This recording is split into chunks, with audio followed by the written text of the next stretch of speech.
I guess we should have been more mindful of the history, right? And Charlie's reference to the pandemic of 1918 and the strong recovery in people going out of their homes to seek entertainment and the strong economic recovery of the early 1920s gives us all hope about how we learn to come out of this pandemic.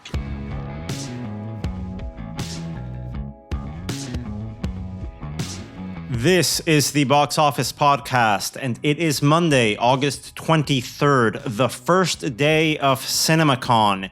This is our daily CinemaCon edition that we are producing here from Las Vegas, and we are joined in yet another edition of this podcast by our co-hosts, Rebecca Pauley, Deputy Editor at Box Office Pro, and Sean Robbins, Chief Analyst at Box Office Pro. I am Daniel Luria, the Editorial Director of Box Office Pro, the official magazine of the National Association of Theater Owners. We've got a packed week of guests, of interviews, of analysis here on this daily podcast. Today, we will have John Fithian, the head of NATO, and Charles Rivkin, the head of the Motion Picture Association, joining us for an exclusive interview. But before we get to that, here is a word from our sponsor. Today's episode is brought to you by Dolby Laboratories.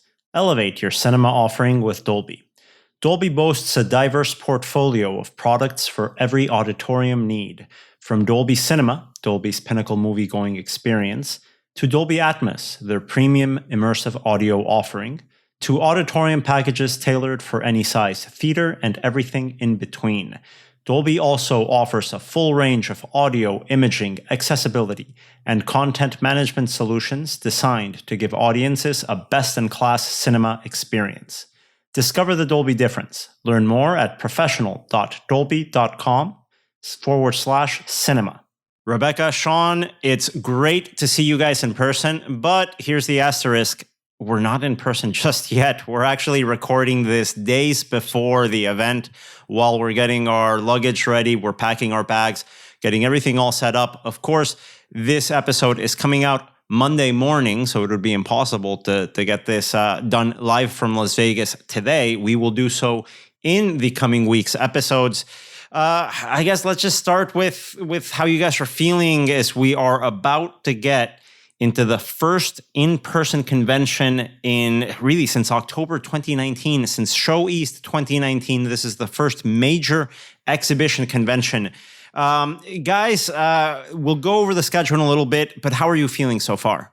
I'm curious, excited, a little bit trepidatious. Obviously, I think with the Delta and with case numbers, I think that's natural, and that's something that's probably shared by a lot of people. But yeah, I'm excited. I've only ever been to one CinemaCon in 2019.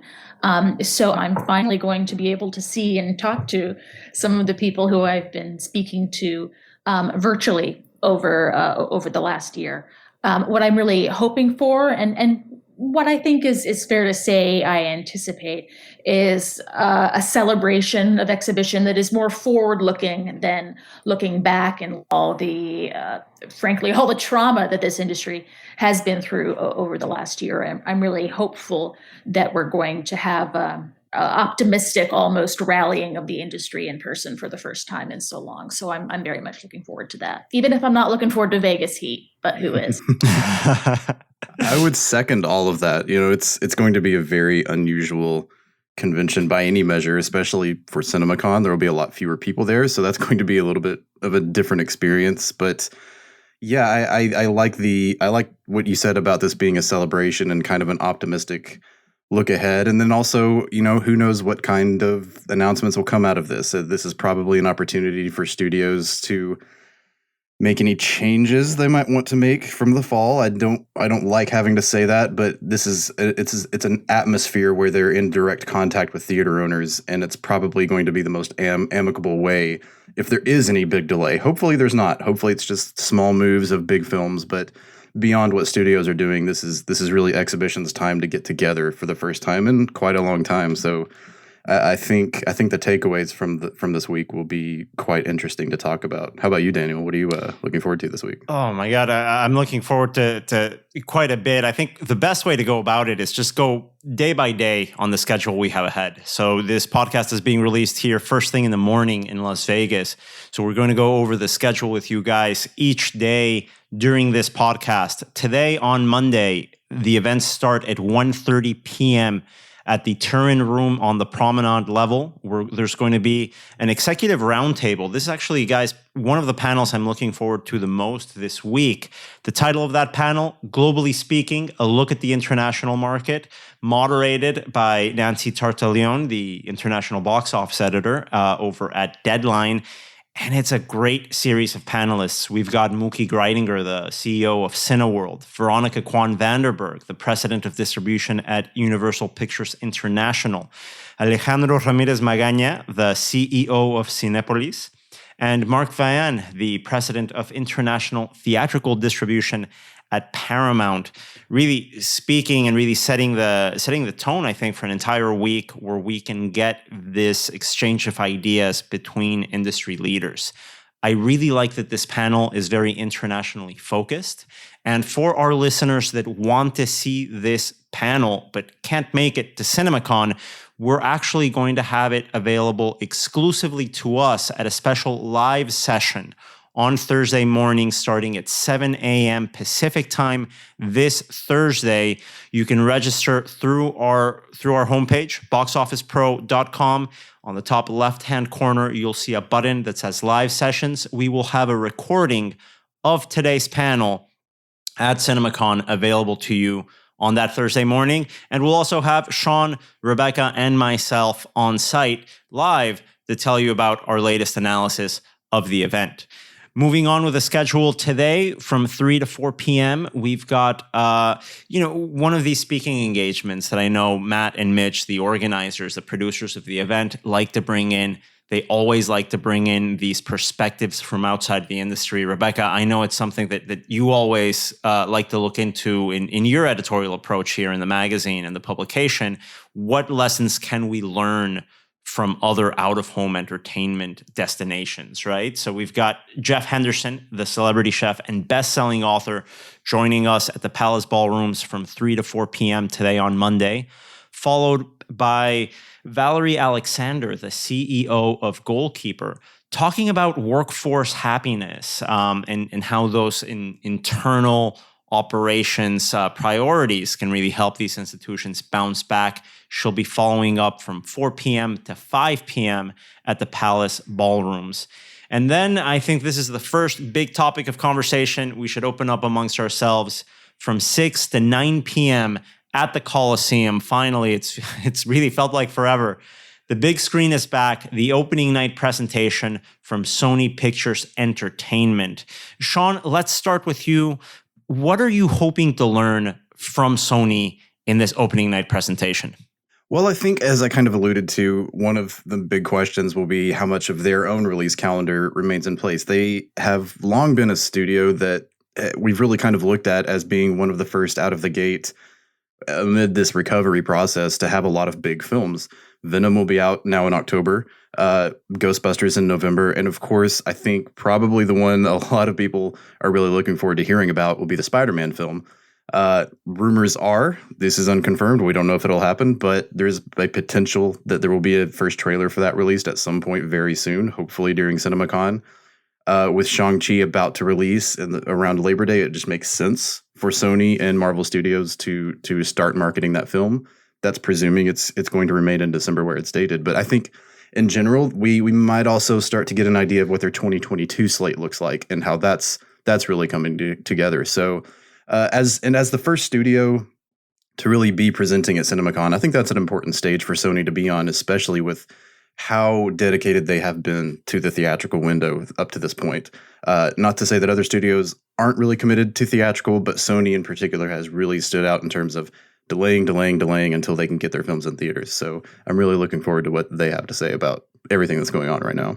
Yeah, same for me, Sean. I mean, they've taken the case of maybe selling off individual films where necessary, where the situation called for it. But there really hasn't been any sort of sweeping statement regarding, we're going to be doing a 45-day window for films that reach above a certain opening weekend queue or anything like that. So I'm not sure if we're going to see any sort of announcement of future policy at this event. Sean, you've been to more of them than I have. I don't really know if it's the place for it, but I definitely hope and expect to see a reaffirmation of their commitment to theatrical exclusivity, whatever theatrical exclusivity means in 2021 and moving on to 2022. But just for that reason, for the dedication that they've shown to theatrical exclusivity, I think it's really wonderful to have them kick off CinemaCon, really. I do expect, I think, a big ovation for Sony, which, as you mentioned, Rebecca, has had, like other folks, has had to sell a couple of titles really to keep afloat,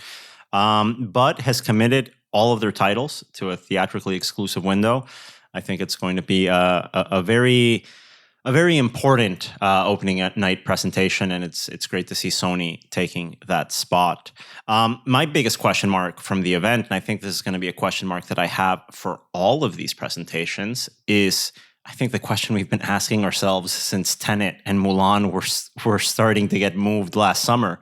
Are any of these trailers that we see going to have any dates on them? That's a massive question mark. And I ask that because of the recent developments in Paramount moving Clifford the Big Red Dog out of its September spot. Sony moving Venom back from, I believe it was its September slot. Sean, correct me if I'm wrong. It's now being released in October, right? Right. Yep. So yeah, I think that's going to be a big question mark on my end. Are we going to start seeing dates on some of that footage we're going to see, or is it going to be that very vague coming soon, right? I think it's something that applies not only to Sony, but to other of the folks coming to the event. And I think that leads us to the next big question mark before we go into our feature interview segment with John Fithian and Charles Rivkin on the biggest questions we have going into this CinemaCon. Every time this event comes in, I think it's a great opportunity to see the state of the industry and get a peek at where things are going. Now, one of the things that I always roll my eyes at is that there's always a crisis du jour when we show up, you know, whether it's that screening room PVOD thing that we had a couple of years back, and it was Movie Pass that was going to just destroy everything. This year, there's a very real crisis. There's no fabricated crisis to come in with and start assuming what might happen. We're in a very difficult situation. My question here is, what are the cinema circuits going to invest in? We see that SVOG money now coming in. Circuits need to sort of replenish their entertainment arsenal to draw audiences out of the home and back into theaters. That's going to be a massive question mark. Is it going to be mobile apps and mobile ordering like we've seen a lot of different circuits do? Is it going to be more premium large formats? I'm going to be very, very curious to hear about the deals we see on what the CapEx from these major circuits and the smaller players is going to. Rebecca, on your end, what's your big question mark going into the CinemaCon? Honestly, I would have to echo what you just said. I'm curious as to how that is going to play out with the SVOG money in. But then also, I mean, these exhibitors are not, flying high and fancy free when it comes to money in the bank at this point. Right. So I will just be quite interested. You know, I think I've said this on the podcast before, but my favorite part is always the trade show and just going around and talking to people and seeing which tables are busy and kind of getting a little bit of a boots on the ground perspective of the theatrical, let's say, accoutrements and features that are maybe attracting more attention. So that's what I'm looking forward to. I'm kind of trying to go in with as few preconceived notions as I can. You know, I'm going to be zen on this one. I'm rolling with the punches. Sean, on your end, what's that big question you have? I know you already teased part of it, which is basically, hey, is anyone going to announce a 2022 strategy, right? But Generally, what are you really looking at as you enter this event?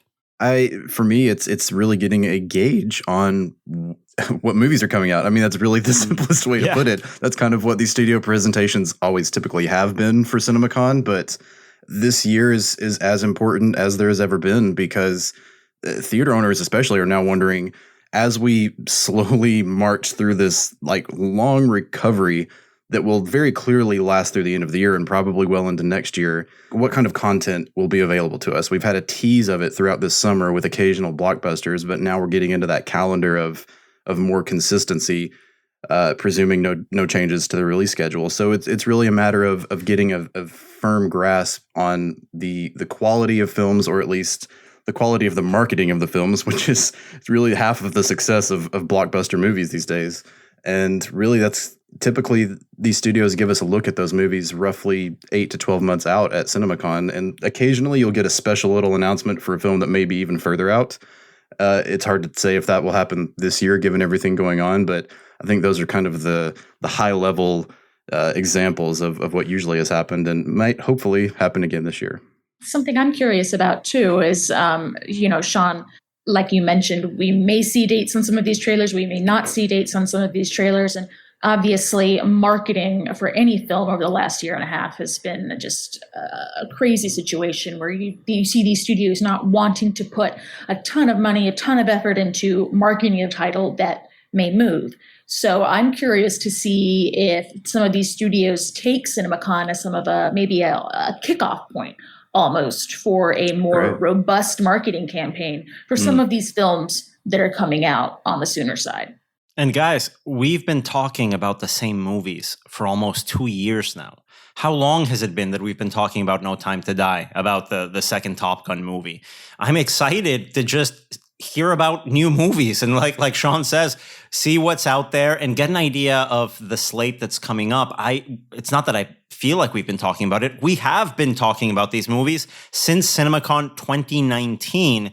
It'll be great to get some perspective beyond what was originally to be this 2020 slate and into the future. Well, Sean, Rebecca, thanks so much for joining us here today. Next up, we've got the feature interview with John Fithian and Charles Rivkin. Thank you so much for joining us today, and we will see you again tomorrow morning for the next edition of the Box Office Podcast at CinemaCon. John Fithian, Charles Rivkin, thank you so much for joining us here on the Box Office Podcast in this daily CinemaCon edition, kicking off, of course, during the event here live from Las Vegas. This is a pre-recorded conversation for our listeners. We taped this about a week before the event, and we're so happy to have you guys here. Let's start with a very macro level question. And John, I'll start with you, and then we can go over with Charles. You know, this industry right now, we're still very much dealing with the effects of the pandemic. We hoped that we would be in probably a different place right now. But in terms of the recovery for the cinema effort, where are we right now? Well, thank you, Daniel. It's good to be with you. And Charlie, my good friend and partner throughout this whole pandemic, and your entire team, thank you so much for joining us, not just for this podcast on the opening day of CinemaCon, but also taking the stage with me on Tuesday morning to address the industry. It means a lot to all of our theater owner members out there that the MPA and you personally, Charlie, and your whole team are supporting us, because it's been, as you know, it's been a rough road through this pandemic for theater owners, as it has been for your studio members as well.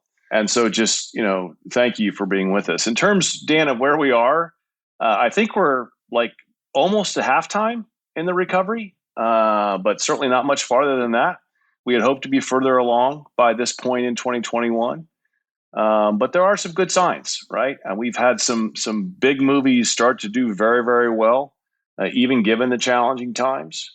We've seen customers' interest in coming back out to the cinemas in growing numbers. And we knew we'd have to walk before we run, and that's indeed playing out. And it'll probably be way into 2022 before we're back up at the levels we were pre-pandemic. But we're encouraged by the progress, even though it's going to take a while. Well, first of all, Daniel, thanks for letting me take part in this podcast. John Fithian, those were very kind words, and I really appreciate them. I look forward every year to standing by your side and talking about the future of the industry. on stage at CinemaCon. I missed it last year, and I can't wait for Tuesday. So that's fantastic. And Daniel, to your question, I agree with everything John said. I just want to add that the future still feels a bit uncertain, of course, but we've learned a lot of valuable lessons over the past year, and we've gained incredible ground. And we can expect some big wins going forward and some setbacks, but we're going to come out of this stronger than ever because our industry is facing one of the toughest ordeals in our 100-year history. And it's going to take some time before we can look back and say we've made the ultimate comeback. But you know what? We will. Now, you mentioned, Charlie, that there's been a lot of lessons learned in the last year, and that's really informing our strategy moving forward. Could you point some of those out, highlight some of those biggest lessons that you've learned over this past year and a half that will help the industry navigate the pandemic's ongoing challenges? I mean, in my opinion, we've learned valuable lessons about our ability to innovate and innovate to face daunting challenges. We also recognize that we have to work together as an industry, combined with a comeback spirit that's defined our industry for the past century. These are clearly the foundations of our past and our present and absolutely our future. You know, I'm not the first person to draw parallels to from COVID-19 to the influenza pandemic of 1918, but I am really confident that we're in the midst of another roaring 20s because that's what followed the 1918 pandemic. Back then, some of our members were in their infancy and just about to be formed. Paramount and First National was back then. It was barely a decade old. AMC, MGM, Warner Brothers, Disney, they were all founded in the 1920s. And the MPA was founded in 1922. So we're going to be 100 years old next year. And together, these companies grew rapidly and created an iconic industry. We're on the verge of something great right now. We're going to rebound and rebound strong. And I'm happy to say that Box Office Magazine, our own publication, was also born in 1920, part of this great recovery that you speak about.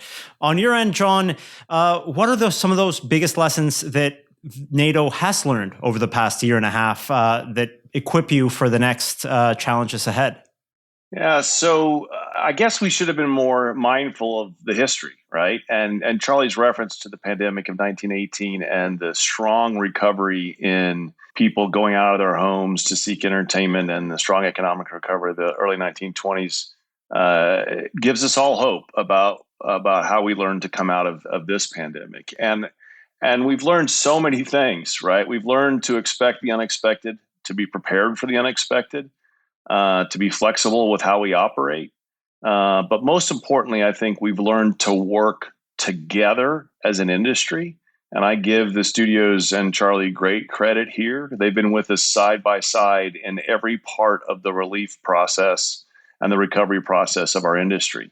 And I would contrast that with what's gone on in the country, unfortunately, because I don't believe as Americans we have worked together side by side as much as we should have. And I think we've all learned from the pandemic that we really shouldn't politicize things like science, that we should listen to our scientific advisors and our health advisors and our leaders, regardless of their political party, and we should work together to come strongly out of this pandemic. I think we're beginning to do that better as Americans now. But within our own little microcosm of our industry, I think the greatest lesson of the pandemic is work together to recover from the challenges that we faced. And again, couldn't have had a better partner than Charlie and his members in that working together. Well, let's talk a little bit more about that working together, because as two of the biggest advocates of our industry, a lot of your work isn't always seen by general audiences or even really members of the press. There's a lot of things going on behind the scenes.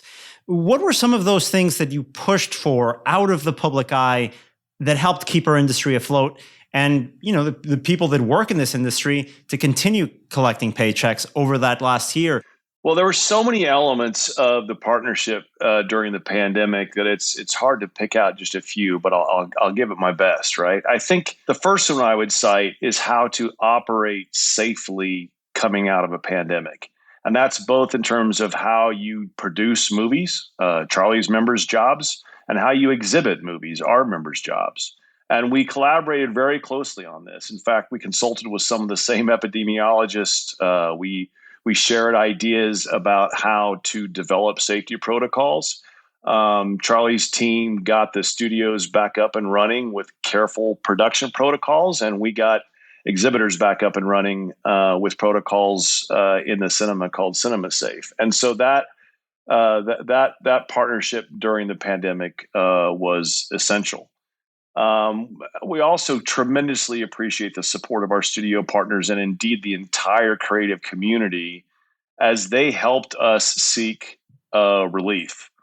We had one of the most successful lobbying campaigns in the 30 years or so that I've represented theater owners to get recovery funds out to theater operators to get tax breaks in place. Charlie and his team, the top executives of his members, over 100 movie directors working through the DGA and Russ Hollander's team, all came together to lobby behind the scenes to produce what was an essential lifeline to keep theater owners alive during the pandemic. And then the last of the three examples I'll cite is that I just love the way this industry always pulls together to help its own people. The Will Rogers Motion Picture Pioneers Foundation, that's supported both by Charlie's members and by ours, created a relief fund very early in this process to help our 150,000 furloughed employees on the exhibition side and to help some people on the studio side too. Some of Charlie's members made big contributions, and so did ours. And we rallied to help the workers who just didn't have a paycheck coming in to tide them over until the government passed some pretty good unemployment compensations. Well, first of all, John said it very, very well. And but just to build on a couple of the points he mentioned, from our vantage point, I think the most impactful initiative that the MPA brought to the table was the health and safety protocols that we created, and John briefly pointed them out.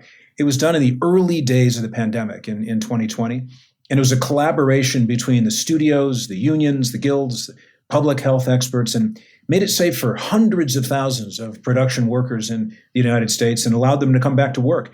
And these protocols led to one of the safest work environments when we're on set in the United States, resulting in some of the lowest positivity rates in the country.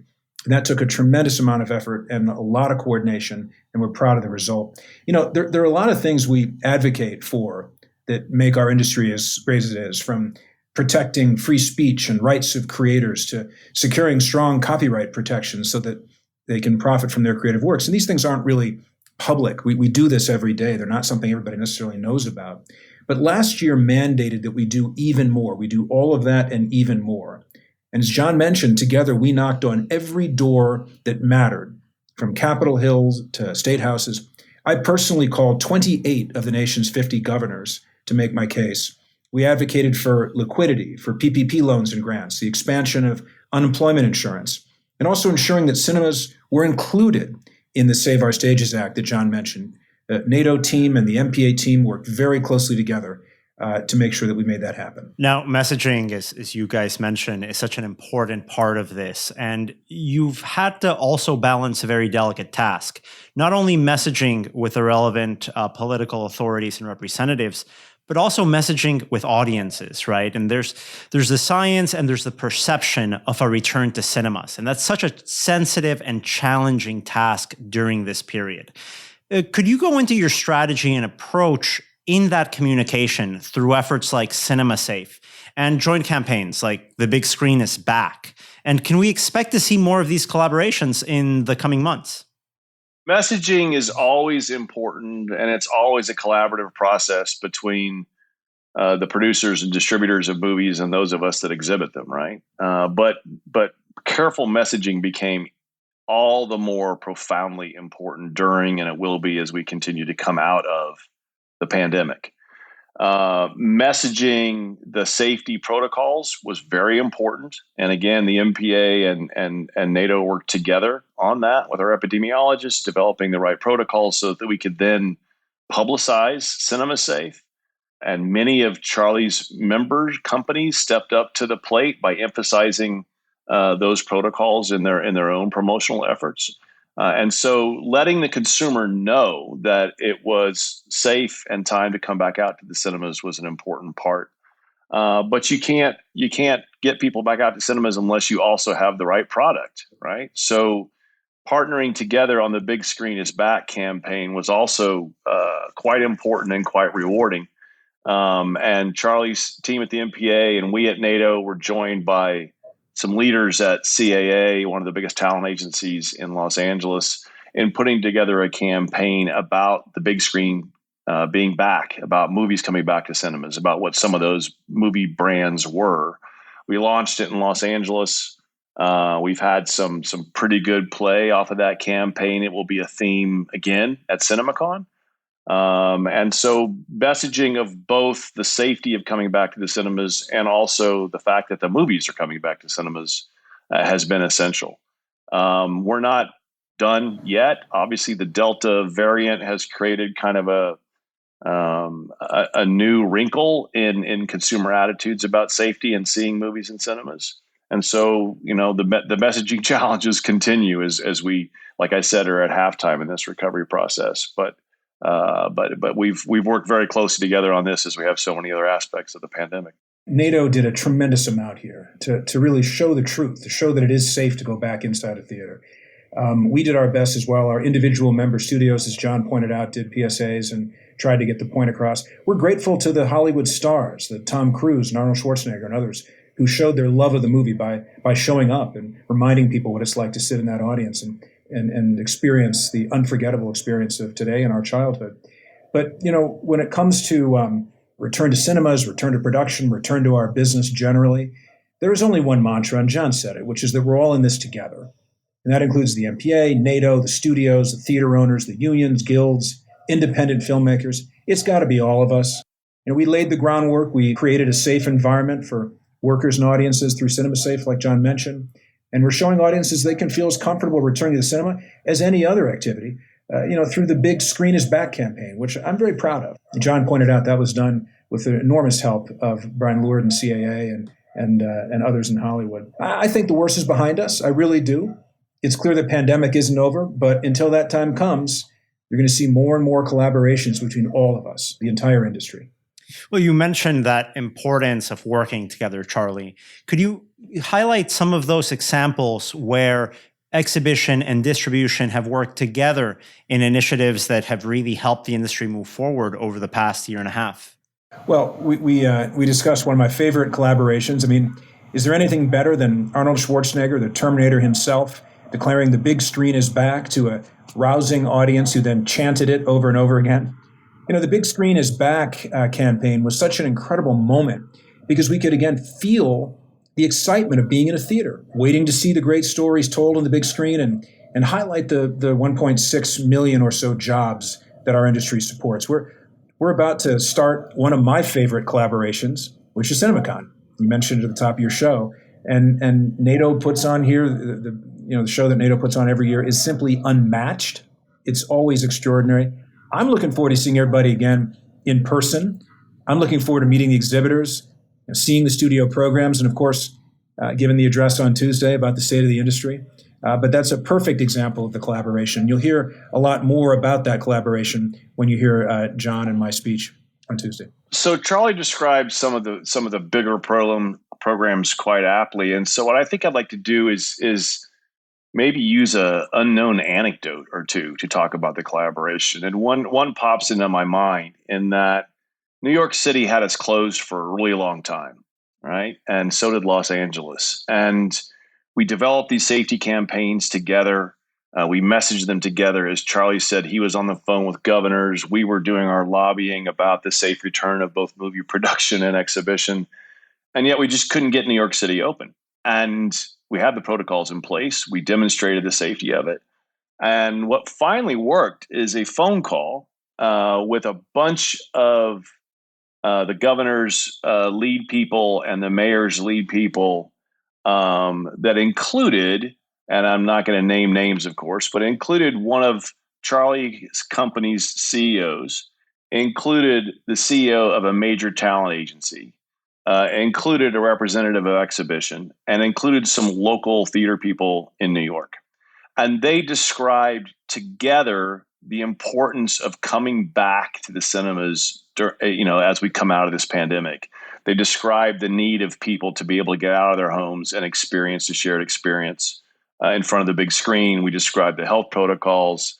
And it was, one each of each sector of the industry talking about how important it was for New York to open cinemas and get us going again. And a week later, they opened cinemas in New York. And New York was then the tidal wave that then led to the studios being able to re-release big movies because it was a signal to the rest of the world it was time to go. So just one little anecdote of kind of collaboration behind the scenes that people don't necessarily know about, where everybody was coming together to make the pitch about the need to return to cinemas. And that kind of anecdote was repeated over and over and over again during the pandemic. And it will be, as Charlie said, the best anecdote yet for us to show up together in Las Vegas at CinemaCon and be able to talk about our future, to look at the great product coming from Charlie's companies, to talk about innovation in cinemas as we reopen and expand. So we're really excited to get back together in Vegas, and I'm glad you guys are covering the event. Now, you mentioned this a second ago when you referenced the New York market being reopened. And that's market conditions, which are all over the place right now and make it difficult for us to really make an assessment of where we are in that recovery. Now, piracy is one of those issues that has had a massively detrimental effect on both your members over at NATO and the MPA. I'm wondering, because of the pandemic, how much has this pandemic exacerbated the piracy problem? And what can the industry do to redefine its approach to fighting piracy in the current market conditions?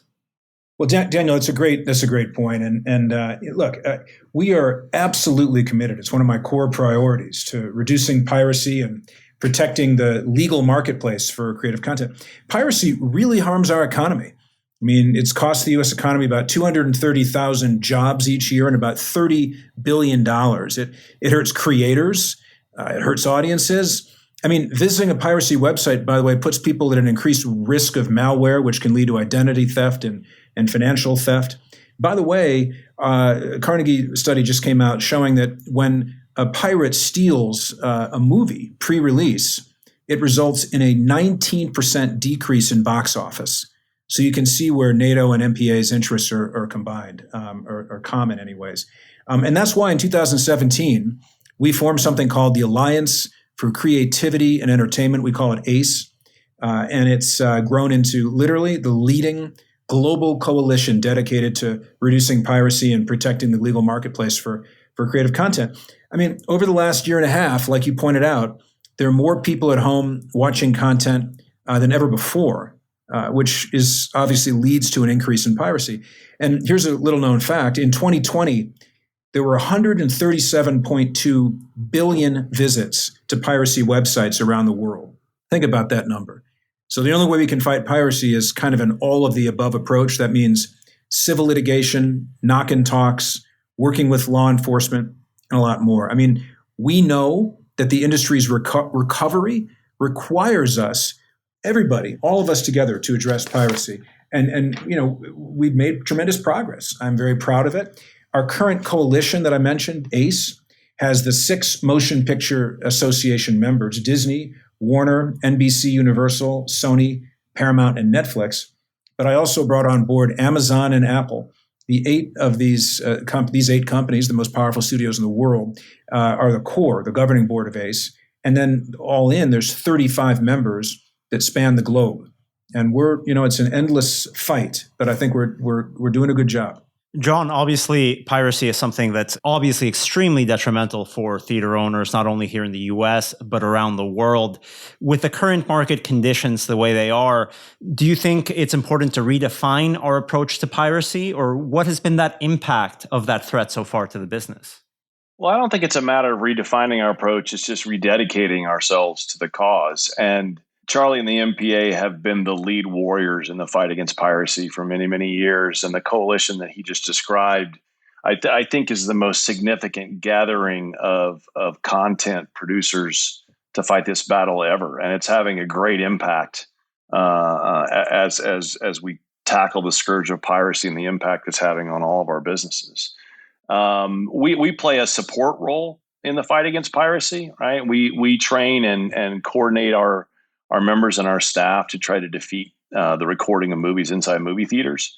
And it's a great example of another way that we partner with the MPA, with their leadership, in that they track where recordings are taking place through watermarks in the content. They let us know. We coordinate with law enforcement.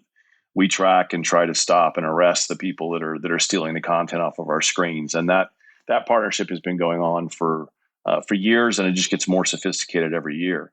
Another part about the source of piracy, of course, is digital content. And here's one where I'll make a pitch for the exclusive theatrical window, in that the pandemic kind of necessitated that content be released in theaters and in the home at the same time, because Charlie's members just could not monetize their movies purely on a theatrical run, given the consumers' concerns during a pandemic about going out to theaters. So we understood why movies were released without windows simultaneously. The challenge to that as we come out of the pandemic, of course, is that puts a digital copy in the hands of the pirates on the first day of the theatrical release, which is much more damaging than a recorded copy from inside a cinema. So we're happy that we're coming out of the pandemic. We're happy that Charlie's members are returning to releases with exclusive windows, and we think that also will help counter the digital piracy that's gone on during the pandemic. But again, these are issues led by the MPA. They have a tremendous team of technology experts and lawyers and lobbyists fighting the issue, and we're very supportive of that cause because it affects the entire industry. Now, I want to thank you guys so much for giving us the time to speak today, right before CinemaCon. I want to close up this interview with a little bit of a what-if question. If you could each trade roles for a year, what would be the top item or items you'd like to address with each other's membership? Well, I should not presume to be able to influence Charlie Rivkin on how he would lead his organization. This is a man of an amazing political career, diplomatic career, business career.